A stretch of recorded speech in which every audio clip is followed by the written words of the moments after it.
Hello everyone, welcome back to the channel. तो आज मैं अपने इस वीडियो में आपके साथ शेयर करने वाली हूँ कि मैं बिना किसी हाउस हेल्पर के सिंगल हैंडेड किस तरीके से मैं अपना घर मैनेज करती हूँ और मैं कौन कौन सी चीज़ें फॉलो करती हूँ जिससे मेरा काम जो है वो बहुत ज़्यादा आसान हो जाता है। तो मैं आज आपके साथ शेयर करूँगी कुछ टिप्स और कुछ ट्रिक्स। तो देखिए, सुबह का टाइम है, वीकेंड का वीडियो मैं आपके साथ शेयर कर रही हूँ। सिर्फ अभी चाय हुई है और कुछ भी काम नहीं हुआ है मेरा। तो यहाँ पर मैं आज मुझे गाजर का हलवा बनाना है। तो सबसे पहले ये एक मेरा टास्क था आज का। तो गाजर मैंने रात को ही ग्रेट करके रख दी थी और अब मैं यहाँ पर एक बार प्रेशर कुकर में गाजर और थोड़ा सा दूध और पानी मिक्स करके मैं इसमें 3 सीटियाँ ले लूँगी। तो मैं लगभग 2.5 किलो गाजर का हलवा बना रही हूँ और मेरे पास प्रेशर कुकर 3 लीटर का है। तो मुझे 2 बार इसको ना प्रेशर कुक करना पड़ेगा। तो अभी मैं एक बार इसको प्रेशर कुक कर देती हूँ और तब तक मैं अपने दूसरे काम कर लूँगी। तो पहली चीज़ यही है कि आप हमेशा डिसाइड करके रखिए कि कौन सा काम थोड़ा ज़्यादा टाइम टेकिंग है, तो वो काम आप शुरुआत में ही कर लेंगे ना तो ज़्यादा अच्छा रहेगा। तो मेरे लिए ये काम 2 बार प्रेशर कुकर में इनको रखना और प्रेशर रिलीज़ होना, ये एक मेरे लिए टास्क था। यहाँ पर देखिए, दूध की गंजी जो भरी हुई थी वो खाली हो गई है, तो मैंने उसे छोटे पॉट में कर दिया है और मेरी जो बाकी की गाजर बची है उसको मैं इस बड़ी गंजी में ही डाल के ना अच्छे से मिक्स कर दूंगी, ताकि गंजी में थोड़ा बहुत दूध या मलाई जो भी लगी रहेगी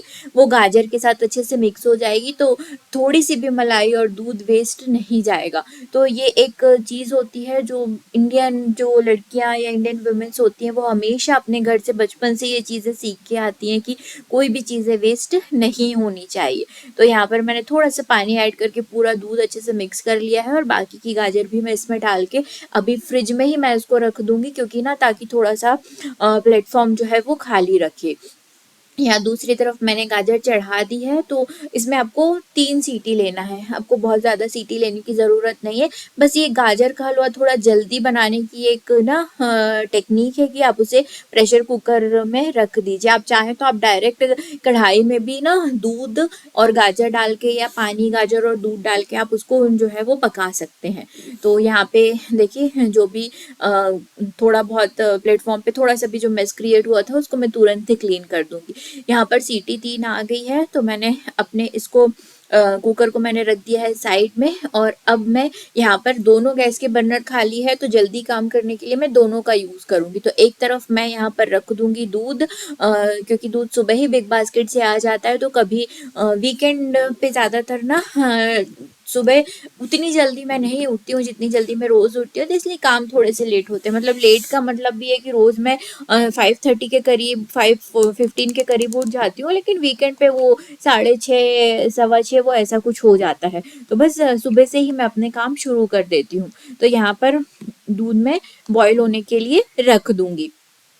इसके बाद जो है ना, ब्रेकफास्ट का दूसरी इम्पॉर्टेंट चीज़ ये है कि आपने पहले से ही आपको डिसाइड करना है कि आप ब्रेकफास्ट में क्या बनाने वाले हैं। तो मैं अगले दिन के ब्रेकफास्ट का मेन्यू पहले से नोट तो नहीं करती हूँ, लेकिन मैं अपने दिमाग पे बिठा के रखती हूँ कि मुझे चाहे ऑफिस हो चाहे वीकेंड हो, कि मुझे अगले दिन ब्रेकफास्ट में क्या बनाना है। तो आज के ब्रेकफास्ट में है पाव भाजी। तो भाजी जो है ना वो मेरे पास रखी हुई थी, फ्रोज़न वाली जो आती है ना, तो उसको मैंने सुबह पैकेट से निकाल के मैंने रख दी थी और अब मैं उसको अच्छे से गरम कर रही हूँ। तो आज के हमारे ब्रेकफास्ट के मेन्यू में होगा पाव भाजी। पाव मैंने बिग बास्केट से ही मंगा लिया था और बस अब मैं इसको गरम कर दूंगी। तो जब तक भाजी मेरी गरम होगी मैं यहाँ पे पाव को सेपरेट करके रख दूंगी। बटर को पिघलाने का सबसे अच्छा तरीका है कि आप इसमें माइक्रोवेव में उसको 10 सेकेंड के लिए रख दीजिए। बटर बहुत अच्छे से आपका अगर अगर फ्रीज़र में रखा था ना तो वो यूज़ करने लायक हो जाता है। वो डिफ्रॉस्ट तो नहीं होता है बट यूज़ करने लायक हो जाता है। मुझे पूरा डिफ्रॉस्ट भी नहीं करना था,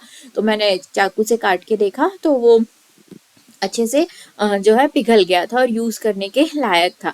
तो यहाँ पर भाजी गर्म हो गई है, तो एक गैस का बर्नर खाली हो गया है। तो मैं यहाँ पर अब जो पाव है वो मैं यहाँ गर्म कर लूँगी। ये मेरा जो तवा है ये ग्रेनाइट कोटिंग का है और ये वंडर शेफ का है, काफ़ी अच्छा है।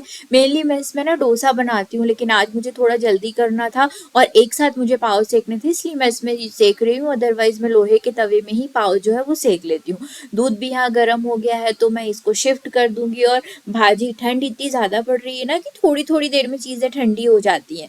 तो उससे क्या होता है कि मैंने भाजी को फिर से एक बार गरम कर लिया है और दोनों चीज़ हमारी एकदम गरम-गरम है और ठंड में पाव भाजी खाने का ना सुबह-सुबह भी बहुत मज़ा आता है। तो यहाँ पे मैं जो है वो पाव भाजी सर्व कर दूँगी और अपनी हेल्थ का ध्यान रखना भी बहुत ज़्यादा ज़रूरी है। तो इसके बाद फिर ना मैं भी ब्रेकफ़ास्ट यहाँ पे कर लूँगी।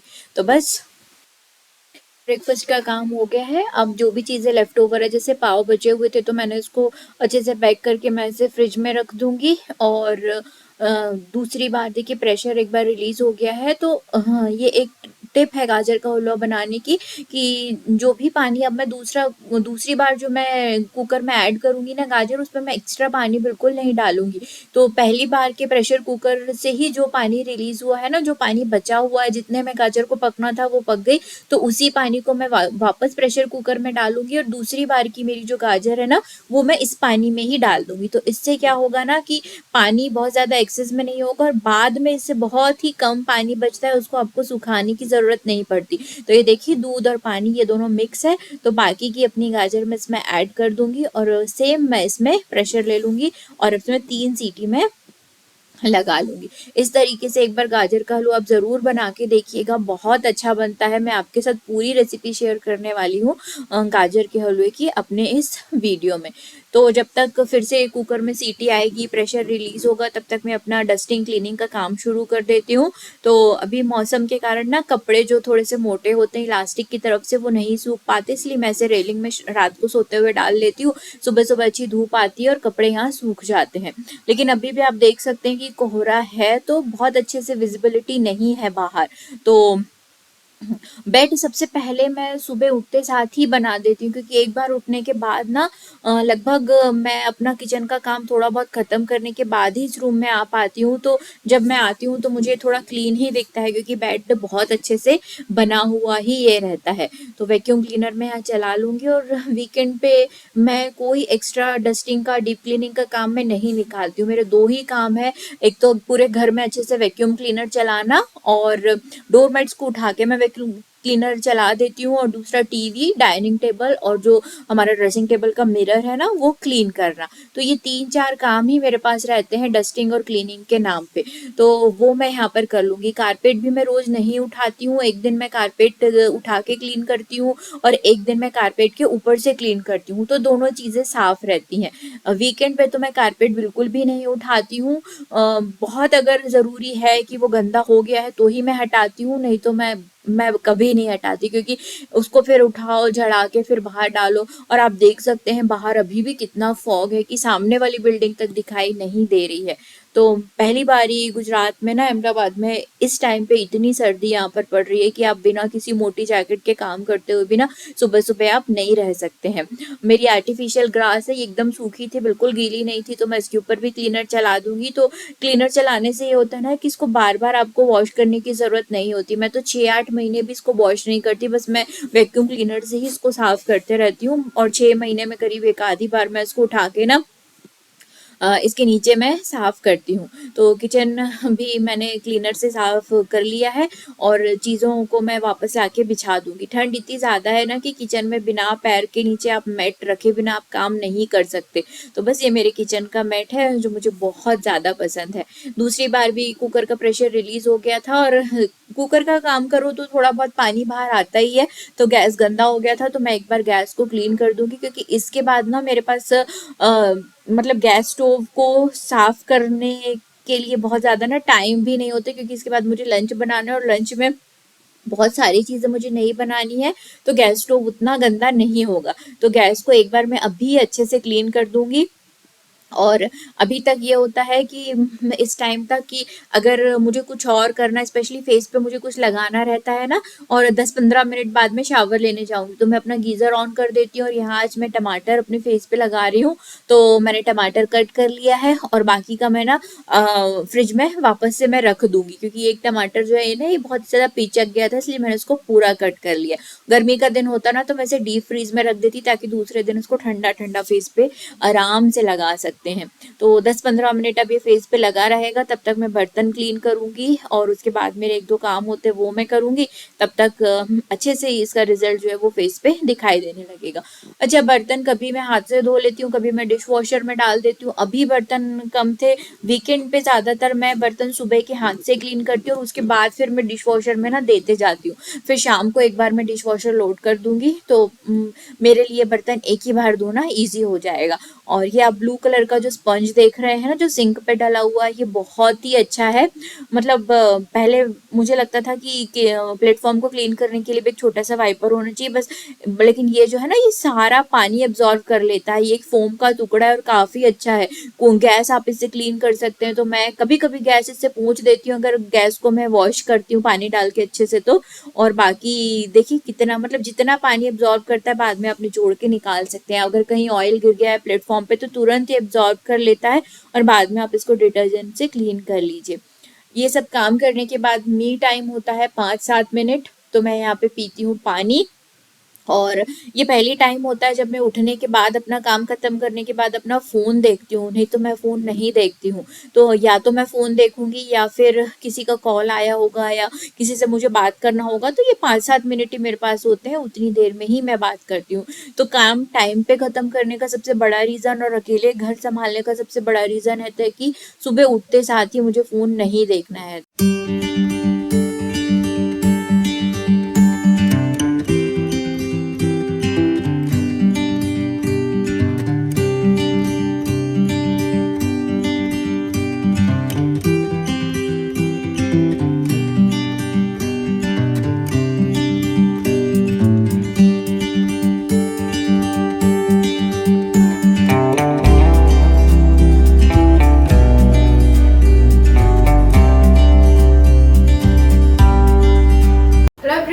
तो ये देखिए, ये मैंने इंडस वैली से लिया है, सेल चल रही थी तो बहुत हैवी है और बहुत अच्छा है। तो एक्चुअली ना मैंने इसको लिया है, मेरे पास जो ग्रेनाइट की कढ़ाई है ना उसमें मैं टिक्की वगैरह सेकती हूँ, तो मतलब एक बार में सिर्फ ज़्यादा से ज़्यादा 4 टिक्की हो जाती हैं। तो मेरे पास ये जो ढक्कन है ना ये पहले से था, तो मैंने जब इसको देखा तो मैंने सोचा कि इसको लेके देखते हैं। तो देखिए आराम से इसको ढक के हम इसमें ना टिक्की वगैरह सेक सकते हैं, तो काफ़ी अच्छे से सीख जाएगी। ये देखिए, ये ब्रेड वगैरह भी इसमें काफ़ी अच्छी सीखेगी, इसके लिए मैंने लिया है। और इसका लिंक मैं डिस्क्रिप्शन में छोड़ दूंगी।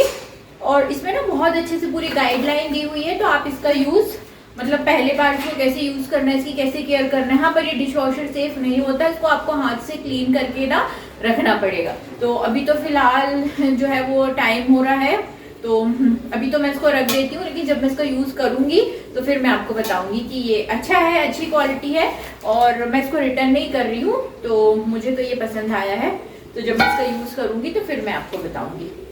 शावर लेने के बाद अब मैं वापस से किचन में आई हूँ और मैं अपना गाजर का हलवा कंप्लीट कर रही हूँ।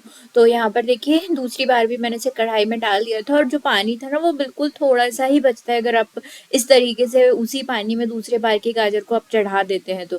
देखिए थोड़ा बहुत पानी बचा था, बहुत थोड़ा सा भी बचा है, तो अभी मैं इसमें खोआ डाल दूंगी, क्योंकि थोड़ा बहुत खोआ भी भुनेगा ना तो पानी और सूख जाएगा। तो ये होममेड खोआ है जो मैंने पहले ही बना के रख दिया था, और खोआ फ्रिज से मैंने निकाला था, इसलिए मैं उसको थोड़ा सा बीच में पहले डाल के ना अच्छे से मेल्ट कर लूँगी, खोए को थोड़ा सा मतलब गर्म कर लूँगी और उसके बाद मैं इसको पूरी गाजर में मिक्स कर दूँगी। तो मैंने मिक्स कर दिया है और यहाँ पर देखिए मैं 2 चम्मच, छोटी 2 चम्मच मैंने घी ऐड किया है। आप चाहे तो आप शुरू में भी गाजर घी डाल के ना सेक सकते हैं, पर मैं इसी स्टेज पे घी ऐड करती हूँ, जिससे घी का जो फ्लेवर है वो बहुत अच्छे से आता है और गाजर भी इस स्टेज तक बहुत अच्छे से सीख जाती है, उसका पानी पूरा जो है ना सूख गया है। देखिए सारी चीज़ें सूख गई हैं, मतलब कुछ भी चीज़ें ना, गाजर भी पक गई है, सब कुछ हो गया है। तो अब इस स्टेज पे मैं यहाँ पर शुगर ऐड करूँगी, तो मैं ब्राउन शुगर का ऐड कर रही हूँ। आप चाहे तो आप व्हाइट शुगर ऐड कर सकते हैं, खोए की जगह आप ना मिल्क मेड भी यूज़ कर सकते हैं, लेकिन फिर आपको शक्कर थोड़ी कम डालनी होगी क्योंकि उसमें मिठास ना पहले से ही रहती है।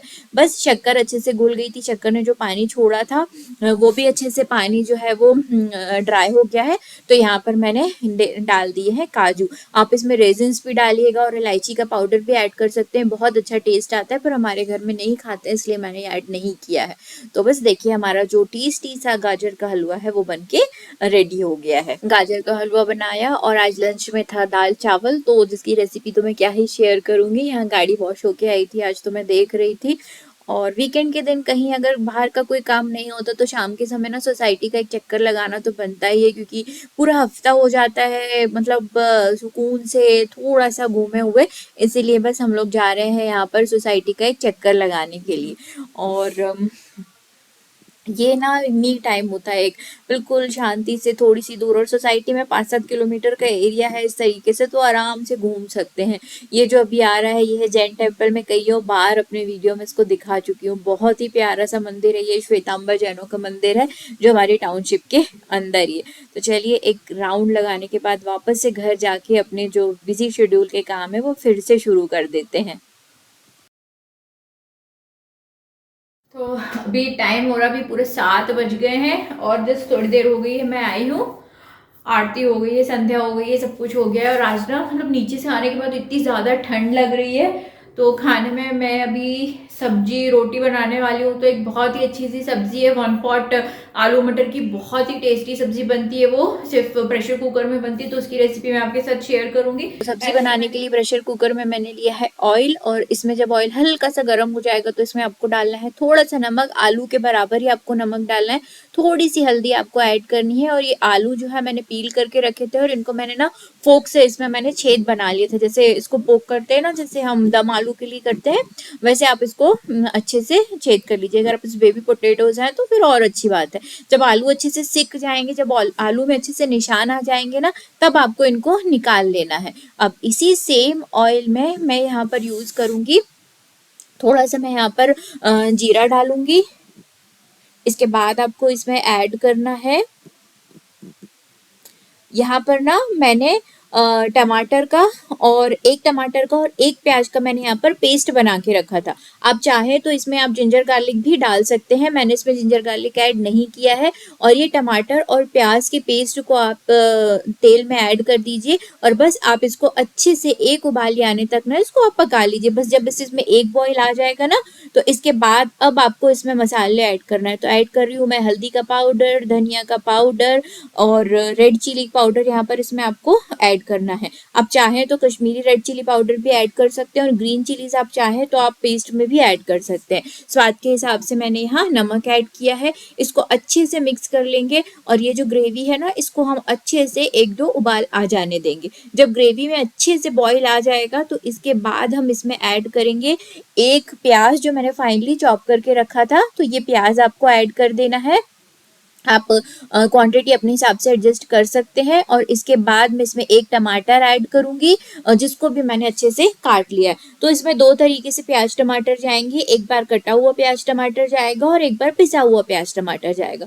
तो सिर्फ इतना सा स्टेप करने से सब्जी इतनी ज़्यादा डिलीशियस और इतनी अच्छी लगने लगती है ना, आप ज़रूर ट्राई करके देखिएगा एक बार ये सब्जी। तो बस प्याज टमाटर ऐड करने के बाद आपको अच्छे से इसको मिक्स कर लेना है, और अब हम इसमें मटर ऐड कर देंगे। तो ये जो है मेरे फ्रेश मटर है, तो अभी मैं इनको कुछ समय पकने के लिए छोड़ दूंगी, मतलब 2-3 मिनट में इसको मटर को भी फ्राई कर लूंगी ग्रेवी के साथ। अब फ्रोजन मटर का भी यहाँ यूज कर सकते हैं। गरम मसाला ऐड कर रही हूँ मैं इसमें, थोड़ी सी कसूरी मेथी यहाँ पर ऐड करना है। और क्योंकि मैंने जो टमाटर यूज किए ना वो बिल्कुल भी खट्टे नहीं है, तो मैं यहाँ पर थोड़ा सा आमचूर का पाउडर यूज कर रही हूँ। अगर आप देसी टमाटर का यूज कर रहे हैं तो आमचूर बिल्कुल स्किप कर दीजिएगा। बहुत थोड़ी सी मैंने 1/4 टीस्पून के करीब मैंने इसमें शुगर ऐड की है, ताकि हमारा जितना भी जो टमाटर का जो टेस्ट है ना, जो टाट है, वो सारा कुछ अच्छे से बैलेंस हो जाए। इसके बाद हम इसमें ऐड कर देंगे आलू जो हमने जो फ्राई करके रखे थे, बहुत ही कम तेल में इसको फ्राई किए थे,